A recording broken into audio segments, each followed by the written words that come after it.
नमस्कार, मैं हूं मनोज मानस।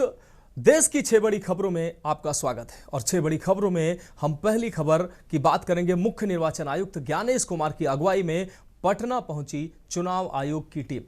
ये तस्वीर, पहली तस्वीर में आप देख सकते हैं, राजनीतिक दलों और अधिकारियों के साथ मैराथन बैठकें सीसी के द्वारा की जा रही हैं।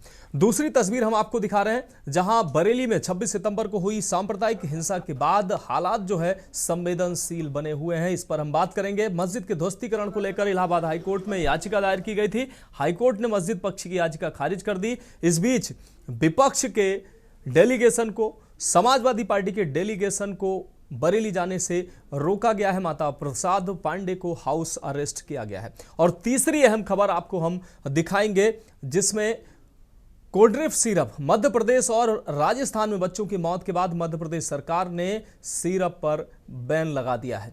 और चौथी बड़ी खबर से हम आपको रूबरू कराएंगे। सहारा समूह के राजधानी लखनऊ, उत्तर प्रदेश की राजधानी लखनऊ के सहारा समूह के कर्मचारियों ने गोमती नगर स्थित सहारा शहर में वेतन और पीएफ जैसे लंबित भुगतान की मांग को लेकर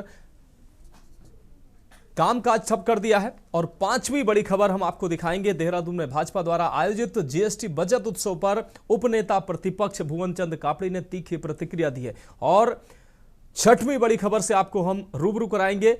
प्रदेश के कृषि मंत्री एवं जनपद बहराइच के प्रभारी मंत्री शूर प्रताप शाही आज बहराइच पहुंचे, जहां उन्होंने हाल ही में वन्य जीव हमले में मारे गए वृद्ध दंपति के परिजनों से मुलाकात की है।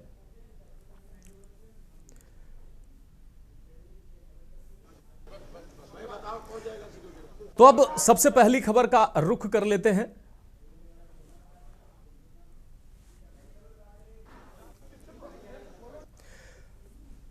तो अब पहली खबर का रुख कर लेते हैं और यह खबर हम आपको विस्तार से दिखाएंगे। चुनाव आयोग का पटना दौरा। मुख्य निर्वाचन आयुक्त ज्ञानेश कुमार की अगुवाई में पटना पहुंची चुनाव आयोग की टीम राजनीतिक दलों और अधिकारियों के साथ मैराथन बैठकें कर रही है। आयोग की टीम के दौरे के बाद सोमवार या मंगलवार को दिल्ली में चुनावी कार्यक्रम का ऐलान हो सकता है। मुख्य निर्वाचन आयुक्त ज्ञानेश कुमार की अगुवाई में चुनाव आयोग की 16 सदस्यीय टीम का 2 दिवसीय ये बिहार का दौरा है। शनिवार से ये दौरा शुरू हो गया है और शनिवार सुबह पटना के होटल ताज में सुबह से विभिन्न बैठकों का सिलसिला शुरू हो गया। प्राप्त जानकारी के अनुसार शनिवार को सबसे पहले सुबह 10 बजे से 12 बजे तक प्रमुख राजनीतिक दलों के प्रतिनिधियों के साथ बैठक की गई। इसके बाद 2 सत्रों में राज्य के सभी कमिश्नर, आईजी, डीआईजी, डीएम, जिला निर्वाचन पदाधिकारी और एसपी, एएसपी के साथ, एसपी, एसएसपी के साथ चुनावी तैयारियों पर चर्चा हुई। पहला सत्र दोपहर 12:30 बजे से 1:30 बजे तक चला, जबकि दूसरा सत्र लंच के बाद 2:30 बजे तक चला, जिसमें पूरा जो है एजेंडे पर पूरी चर्चा हुई। 5 अक्टूबर को आयोग की टीम चुनावी प्रक्रिया को लागू करने वाली प्रवर्तन एजेंसियों के साथ, अधिकारियों के साथ बैठक करेगी। उसके बाद बिहार के मुख्य निर्वाचन अधिकारी, पुलिस और प्रशासन के निदेशक स्तर के अधिकारियों के साथ पिछले सत्रों के फीडबैक पर विचार विमर्श होगा। इसके बाद मुख्य सचिव, डीजीपी और अन्य वरिष्ठ अधिकारियों के साथ बैठक के साथ ये दौरा समाप्त होगा। आयोग की टीम के दौरे के अंतिम चरण में तीनों आयुक्त प्रेस कॉन्फ्रेंस आयोजित करेंगे, जिसमें चुनावी तैयारियों की जानकारी दी जाएगी। इसके बाद 5 अक्टूबर की शाम एयर इंडिया की फ्लाइट से पटना से ये जो चुनाव आयोग की टीम है ये दिल्ली रवाना होगी और उसके बाद बिहार के चुनावी कार्यक्रम का वहां ऐलान हो सकता है। बिहार दौरे पर पहुंची आयोग की टीम में सहयोगी आयुक्त डॉक्टर सुखबीर सिंह संधू, डॉक्टर विवेक जोशी, उप निर्वाचन आयुक्त, सचिव और निदेशक स्तर के अधिकारी शामिल हैं। तो पटना के दौरे पर पहुंची है चुनाव आयोग की टीम। मुख्य निर्वाचन आयुक्त के नेतृत्व में यह टीम पहुंची है। और इस खबर पर अहम अपडेट के लिए हमारे विशेष संवाददाता अखिलेश जी हमारे साथ जुड़ चुके हैं। अखिलेश जी, चुनाव आयोग की 16 सदस्यीय टीम मुख्य चुनाव आयुक्त ज्ञानेश कुमार के नेतृत्व में पटना पहुंची है। वहां अधिकारियों के साथ बैठक करेगी और टीम वहां पर तमाम बैठकों के बाद जब दिल्ली वापस आएगी तो बिहार में चुनाव का ऐलान हो सकता है। क्या कुछ अहम जानकारी देंगे इस पर? देखिए, चुनाव आयोग की टीम बिहार के दौरे पर है और उसमें चुनाव आयोग खुद ज्ञानेश कुमार उसको लीड कर रहे हैं और पूरी टीम जब पटना पहुंची उसके बाद बिहार प्रदेश के चुनाव आयोग से बात की गई और उसके बाद सर्वदलीय बैठक का भी एक प्लान किया गया। इसमें बिहार के जो 12 राजनीतिक दल है जो चुनाव आयोग में के हिसाब से हिस्सा लेते हैं अब तक की चुनावों में, तो इसी लिहाज से चाहे वो कांग्रेस हो, भारतीय जनता पार्टी हो, आरजेडी हो, जेडीयू हो या आम आदमी पार्टी हो, सीपीएम, सीपीआईएल और जैसे तमाम ऐसे 12 राजनीतिक दल हैं जिनके प्रतिनिधियों को भी चुनाव आयोग की तरफ से बुलाया गया है और उनको भी बैठक में हिस्सा लेने के लिए कहा गया है। तो इसके साथ ही साथ चुनाव आयोग की तरफ से बिहार सरकार के जो प्रशासनिक शीर्ष नेतृत्व है, वो चीफ सेक्रेटरी है, डीजीपी है, तमाम अधिकारी हैं जो चुनावी सामान को प्रशासनिक तौर पर संभालते हैं, उनके साथ भी आज बैठक हुई और इन तमाम चीजों के साथ चुनाव आयोग पूरी तरह से आश्वस्त हो जाना चाहता है कि जब बिहार से वापस टीम दिल्ली पहुंचे तो चुनाव आयोग की तरफ से बिहार विधानसभा चुनाव की जो घोषणा की जानी है उस पर किसी का सवाल न उठे कि प्रशासनिक स्तर पर, पुलिस के स्तर पर, राजनीतिक दलों के स्तर पर चुनाव आयोग के अपने खुद के बिहार चुनाव आयोग की तरफ से कोई उस तरह की कोई न बच जाए या किसी की तरफ से कोई सवाल ना बचे जो कल को चुनाव आयोग पर सवाल उठाए। बिहार से चुनाव आयोग की तरफ से पूरा फुल प्रूफ तैयारी की गई है कि बिहार के विधानसभा चुनाव की घोषणा से पहले एक पूरी टीम मुख्य चुनाव आयुक्त गणेश कुमार की अगुवाई में पहुंची पटना और सारे कार्यक्रमों के तहत एक एक करके जो विधानसभा चुनाव से पहले घोषणा की जानी चाहिए उन सारी चीजों की निगरानी करना, सभी चीजों पर बात करना और पूरे प्रशासनिक अमले के साथ बातचीत करना कि क्या वो बिहार का विधानसभा चुनाव अब कराने के लिए तैयार है तो विधानसभा चुनाव की घोषणा करे चुनाव आयोग। इन तमाम चीजों के लिए राजनीतिक दलों की तरफ से बातचीत के बाद अभी उम्मीद की जा सकती है कि जब चुनाव आयोग की पूरी टीम दिल्ली वापस होगी तो कभी भी किसी भी वक्त चुनाव का बिल्कुल बिहार में बच सकता है और तारीखों का ऐलान हो सकता है। बिल्कुल अखिलेश जी, इस तमाम जानकारी के लिए आपका बहुत बहुत शुक्रिया। तो चुनाव आयोग का पटना का अहम दौरा, बिहार दौरे पर 16 सदस्यीय टीम के साथ चुनाव आयोग मुख्य निर्वाचन आयुक्त के नेतृत्व में ये टीम बिहार पहुंची है। और अगली बड़ी खबर की हम बात करेंगे, बरेली क्लेश विपक्ष हाउस अरेस्ट। बरेली में 26 सितंबर को हुई सांप्रदायिक हिंसा के बाद हालात संवेदनशील बने हुए हैं। एक तरफ सरकार का लगातार एक्शन जारी है, प्रशासन अवैध निर्माण पर बुलडोजर की कार्रवाई कर रहा है। संभल में तालाब और सरकारी जमीन पर बनी मस्जिद के ध्वस्तीकरण को लेकर इलाहाबाद हाईकोर्ट में याचिका दायर की गई थी। हाईकोर्ट ने मस्जिद पक्ष की याचिका खारिज कर दी और उन्हें ट्रायल कोर्ट में अपील दाखिल करने के निर्देश दिए हैं। इसी बीच समाजवादी पार्टी के नेता प्रतिपक्ष माता प्रसाद पांडे सहित कई सांसदों का एक प्रतिनिधि मंडल 4 अक्टूबर को बरेली जाने वाला था, लेकिन जिला मजिस्ट्रेट बरेली ने पुलिस आयुक्त लखनऊ और अन्य जिलों के पुलिस कप्तानों को पत्र लिखकर निर्देश दिया कि बिना अनुमति कोई भी राजनीतिक प्रतिनिधि बरेली की सीमा में प्रवेश न करे। आदेश में साफ कहा गया कि हालात को देखते हुए जनपद की सुरक्षा बनाए रखने के लिए बाहर से आने वाले नेताओं को रोका जाए। इसी आदेश के बाद लखनऊ पुलिस ने नेता प्रतिपक्ष माता प्रसाद पांडे को नोटिस दिया और उनके लखनऊ स्थित आवास पर रोकते हुए बरेली न जाने की हिदायत दी। पुलिस ने साफ कहा कि अनुमति के बिना बरेली जाने की इजाजत नहीं है। तो सपा का डेलीगेशन आज बरेली जाना था, लेकिन समाजवादी पार्टी के डेलीगेशन को और इस डेलीगेशन में कई नेता जो थे वो शामिल होकर बरेली पहुंचने वाले थे, लेकिन प्रशासन ने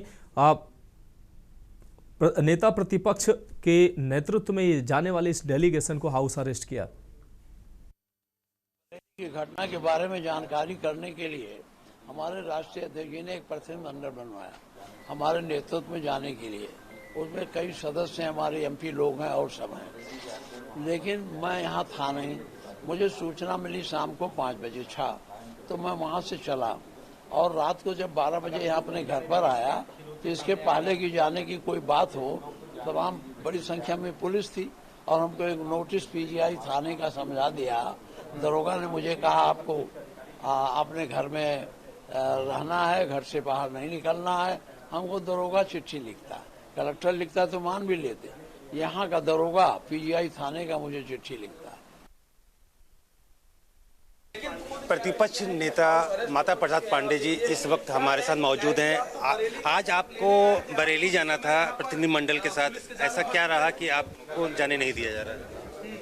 देखिए, हम 10 के अवकाश पे अपने क्षेत्र में थे वहाँ से हमें कहा गया कि आपको प्रतिनिधिमंडल लेकर जाना है। मैं रात को 12 बजे आया, तो जब यहाँ आया तो मेरे घर पर पहले से पुलिस तैयार थी। तो मैंने पूछा तो हमें बताया आप कहीं नहीं जा पाएंगे, वहाँ निषेधाज्ञा लागू है। तो हमने कहा हम 8 बजे जाएंगे। मैं सो गया। 8 बजे उठा तो बड़ी भारी पुलिस फोर्स यहाँ खड़ी थी, मुझे नहीं जाने दे रही। और वहाँ हम जाकर क्या करते, जाकर वहाँ सच्चाई पता लगाते कि उपद्रव क्यों हुआ, कैसे हुआ, क्यों लोगों को परेशान किया जा रहा है, कितने निर्दोष हैं, कितने दोषी हैं, ये जानकारी करके हम अपने राष्ट्रीय अध्यक्ष को रिपोर्ट देते। अब वो जाने नहीं दे रहे वहाँ। आपको नोटिस दिया गया है, क्या बताया गया है नोटिस का क्या कारण बताया गया आपको? ये देखिए बहुत बड़ा है।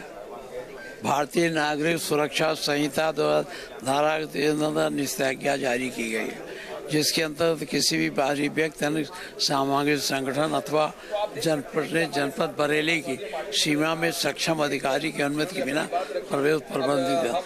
अतः आपसे अनुरोध है कि कानून व्यवस्था के दृष्टिगत आपको आपके निवास स्थान पर रोका जाता है। आप अपने घर के बाहर नहीं जा सकते। तो जिस प्रकार से देखा जाए तो ऐसे कहीं पे माहौल होता है तो हर जगह ऐसे प्रतिनिधिमंडल कहीं भी जाता है, हर बार सरकार की तरफ से प्रशासन प्रतिनिधिमंडल से डर जाती है। सरकार ये जानती है प्रतिनिधिमंडल जाएगा, सच्चाई का पता लगाएगा और सच्चाई उजागर हो जाएगी तो सरकार को दिक्कत बढ़ेगी। जी, जिस प्रकार से अगर देखा जाए तो समाजवादी पार्टी का जिस प्रकार से बरेली प्रतिनिधिमंडल जा रहा था उस प्रतिनिधिमंडल को रोक दिया गया है और साफ तौर से कहा गया कि अगर आप लोग जाएंगे तो वहां का माहौल बिगड़ेगा, जो कारण बताया गया है। अब ये देखना है कि जिस प्रकार से यहाँ पर पुलिस की काफ़ी संख्या इनके घर पर मौजूद है। अब ये देखना है कि अब ये बरेली के लिए रवाना हो पाएंगे या नहीं। कैमरामैन आदित्य के साथ मनीष तिवारी, के न्यूज़, लखनऊ। और अगली बड़ी खबर हम आपको दिखाएंगे, कोल्ड्रिफ सिरप बैन।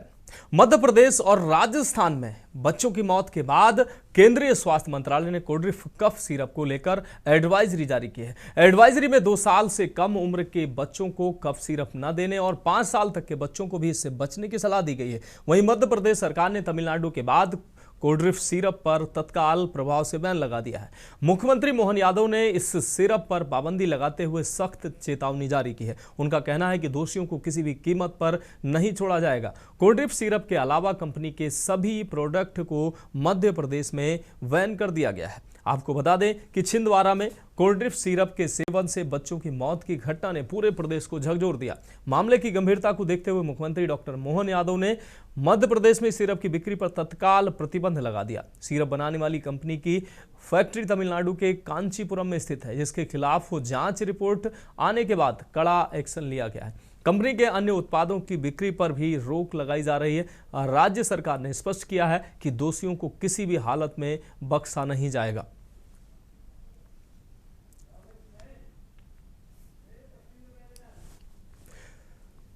तो कोल्ड्रिफ सिरप से बच्चों की मौत के बाद तमिलनाडु सरकार के बाद अब मध्य प्रदेश सरकार ने भी सिरप पर पूरी तरीके से बैन लगा दिया है। केंद्र ने भी अपनी एडवाइजरी जारी की है। कंपनी के इस सिरप के अलावा कंपनी के अन्य उत्पादों पर भी रोक लगा दी गई है। मध्य प्रदेश के मुख्यमंत्री मोहन यादव ने साफ तौर पर कहा है कि जो दोषी हैं उनके खिलाफ सख्त कार्रवाई की जाएगी, दोषियों को बख्शा नहीं जाएगा। सिरप बनाने वाली कंपनी कांचीपुरम की इसलिए घटना के संज्ञान में आने के बाद राज्य सरकार ने तमिलनाडु सरकार को जांच के लिए कहा था। आज सुबह जांच रिपोर्ट प्राप्त हुई। रिपोर्ट के आधार पर कड़ा एक्शन लिया गया है। ये मध्य प्रदेश के मुख्यमंत्री ने एक्स पर पोस्ट कर अपनी बात रखी। बच्चों की दुखद मृत्यु के बाद स्थानीय स्तर पर कार्रवाई चल रही है। राज्य स्तर पर भी इस मामले में जांच के लिए टीम बनाई गई है। दोषियों को किसी भी कीमत पर बख्शा नहीं जाएगा। आपको बता दें कि छिंदवाड़ा में कोल्ड्रिफ सिरप के कारण हुई बच्चों की मौत जो है अत्यंत दुखद है, ये मुख्यमंत्री ने लिखा। इस सिरप की बिक्री को पूरे मध्य प्रदेश में बैन कर दिया गया है। सिरप को बनाने वाली कंपनी के अन्य प्रोडक्ट पर भी बैन लगा दिया गया है। तो तमिलनाडु के बाद मध्य प्रदेश सरकार ने भी एक्शन लिया है और इस सिरप को पूरी तरीके से राज्य में प्रतिबंधित कर दिया है। इसकी बिक्री प्रतिबंधित कर दी गई है। साथ ही इस कंपनी के अन्य उत्पाद जो है वो भी प्रतिबंधित कर दिए हैं। श्याम साहू हमारे संवाददाता ज्यादा जानकारी के लिए छिंदवाड़ा से हमारे साथ जुड़ चुके हैं। श्याम साहू, जिस तरीके से कोल्ड सिरप से मौत की बात सामने आ रही है। मध्य प्रदेश सरकार ने इस पर कड़ा एक्शन लिया है, पूरे राज्य में इस सिरप को बैन कर दिया है। साथ ही कंपनी के अन्य प्रोडक्ट पर भी रोक लगा दी गई है। मुख्यमंत्री ने साफ संदेश दिया है। क्या कुछ अहम अपडेट है इस खबर पर? मैं बताना चाहूंगा कि ये कोल्ड सिरप से आज एक और मौत हुई है और मध्य प्रदेश सरकार ने जो जिस तरीके से आज प्रतिबंध लगाया, अगर मध्य प्रदेश सरकार इसके पूर्व ही प्रतिबंध लगा देती तो शायद और भी बच्चों की जान बच सकती थी। इसमें स्वास्थ्य विभाग की सबसे बड़ी लापरवाही ये हुई कि पूरे क्षेत्र में झोला छाप डॉक्टर यहाँ बच्चों का इलाज कर रहे थे और हमेशा क्षेत्र में एक ही आवाज उठती रही कि झोला छाप डॉक्टरों पर प्रतिबंध लगाई जाए, किंतु प्रशासन इस ओर ध्यान नहीं दे पाया और जिसका परिणाम ये हुआ कि झोला छाप डॉक्टरों ने इन सिरप का उपयोग किया। वहीं स्वास्थ्य विभाग के शासकीय अस्पतालों में भी यह सिरप पाई गई। अब आज एक और मौत होने के बाद जब प्रशासन ने शक्ति दिखाई, तब जाके मुख्यमंत्री द्वारा इस मामले में संज्ञान लेकर और इस प्रतिबंध लगाया गया। हाँ बिल्कुल श्याम साहू, इस तमाम जानकारी के लिए आपका बहुत शुक्रिया। तो छिंदवाड़ा में बच्चों की मौत के बाद ये फैसला लिया गया है और कंपनी की जांच रिपोर्ट सामने आने के बाद अब मध्य प्रदेश में, तमिलनाडु के बाद मध्य प्रदेश में इस कंपनी पर पूरी तरीके से बैन लगा दिया गया है। अन्य उत्पादों पर भी बैन लगाया गया है।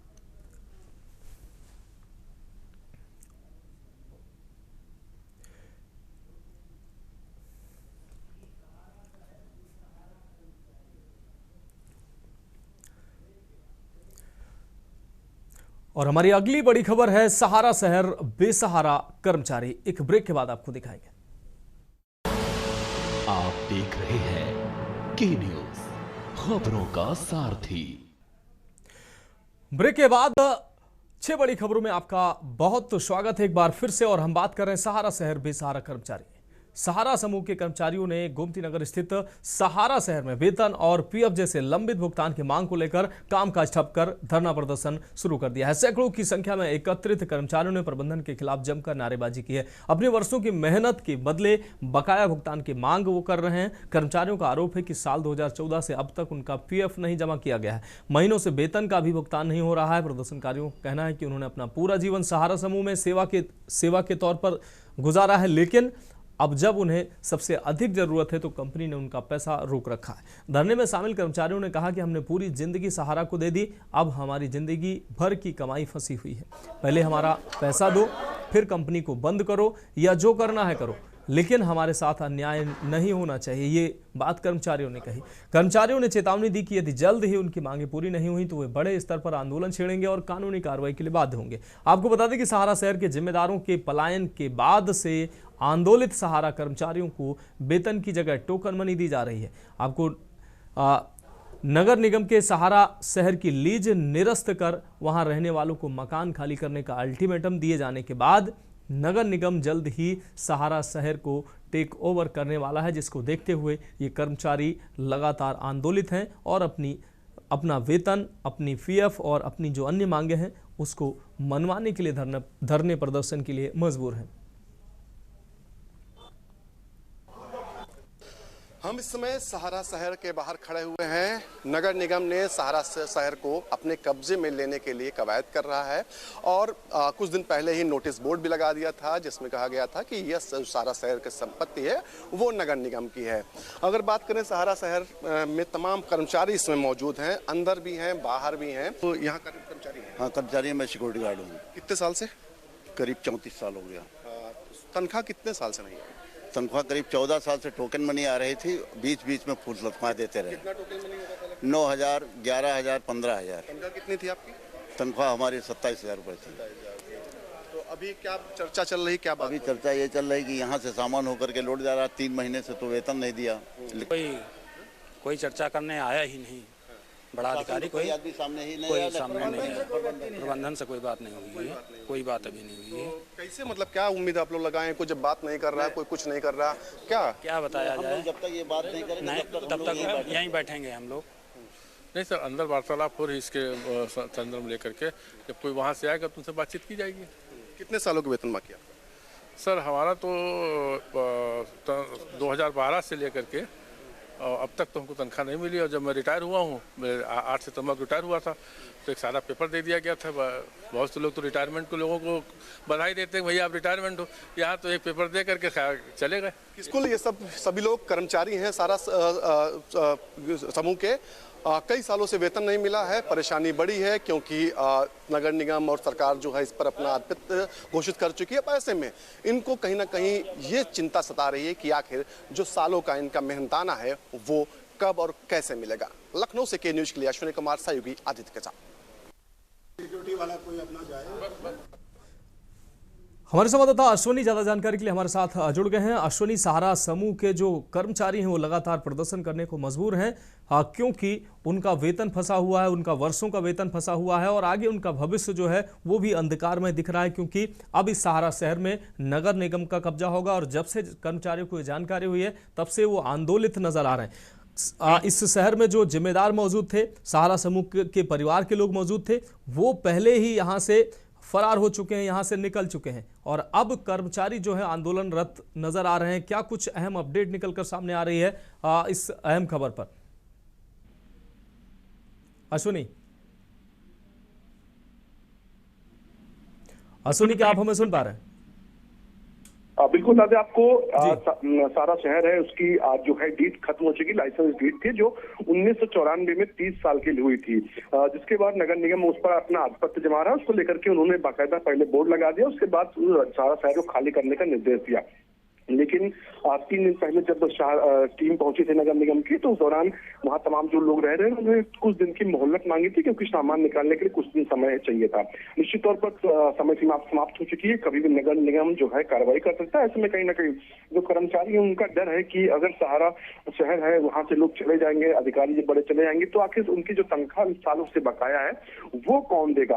निश्चित तौर पर इसको लेकर के तमाम कर्मचारी हैं वो सारा शहर में लगातार जा रहे हैं, वहां पर प्रदर्शन कर रहे हैं और उनका कहना है कि आखिर जो जिम्मेदार लोग हैं वो भाग क्यों रहे हैं। जबकि फिलहाल की जानकारी हो रही है उसके अनुसार कोई भी जिम्मेदार जो सहारा से जुड़ा हुआ व्यक्ति इस समय सहारा शहर के अंदर नहीं मौजूद है। लगभग सभी लोग पहले से वहां से हट चुके हैं। ऐसे में कहीं ना कहीं जो कर्मचारी हैं उनका गुस्सा फूट रहा है। उनका कहना है कि 10 साल की मेहनत जिनकी है, उनका पैसा बकाया वो आखिर कब मिलेगा। जी हाँ बिल्कुल अश्विनी, इस तमाम जानकारी के लिए आपका बहुत शुक्रिया। तो 29 सितंबर से नगर निगम का नोटिस वहां लगा है, बोर्ड वहां लगा है। वेतन न मिलने से अब ये कर्मचारी जो है आंदोलित हैं और साफ तौर पर ये सहारा शहर के बेसहारा कर्मचारी आंदोलनरत हैं और आंदोलन को मजबूर हैं। अश्विनी, बहुत शुक्रिया इस तमाम जानकारी के लिए। तो सहारा शहर परिसर में धरने पर बैठे हैं कर्मचारी और लगातार अपनी मांगों को लेकर धरनारत हैं।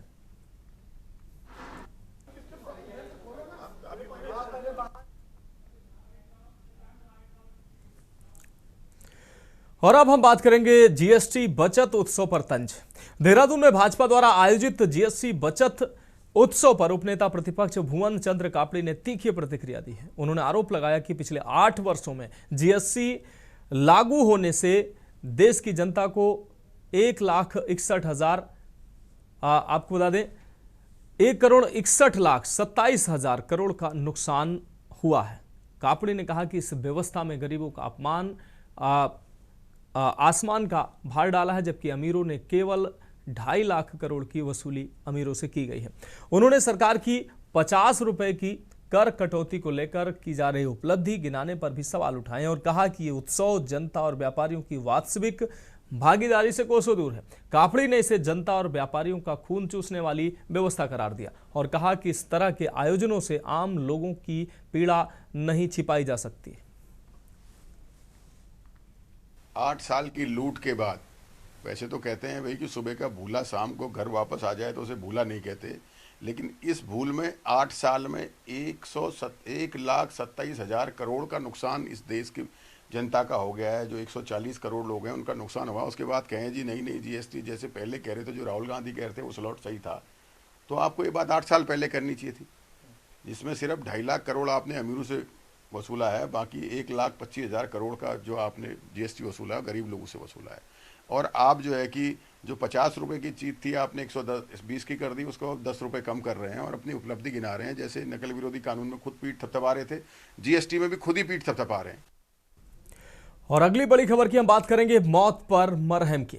प्रदेश के कृषि मंत्री एवं जनपद बहराइच के प्रभारी मंत्री सूर्य प्रताप शाही आज आपको बता दें बहराइच जनपद पहुंचे, जहां उन्होंने हाल ही में वन्य जीव हमले में मारे गए वृद्ध दंपत्ति के परिजनों से उन्होंने मुलाकात की है। मंत्री सूर्य प्रताप शाही ने दुख की इस घड़ी में परिजनों को ढांढस बंधाया और सरकार की ओर से प्रति मृतक 5 लाख रुपए की आर्थिक सहायता का स्वीकृति पत्र सौंपा।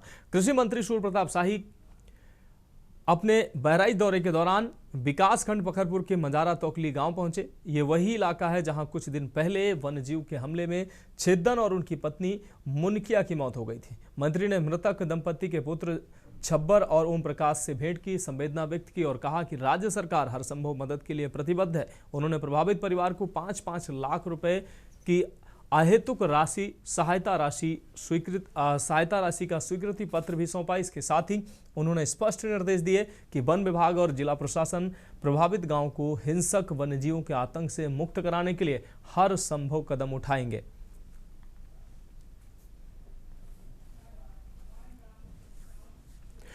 तो फिलहाल 6 बड़ी खबरों में अभी के लिए मेरे साथ इतना ही। मुझे दीजिए इजाजत और आप देखते रहिए के न्यूज इंडिया।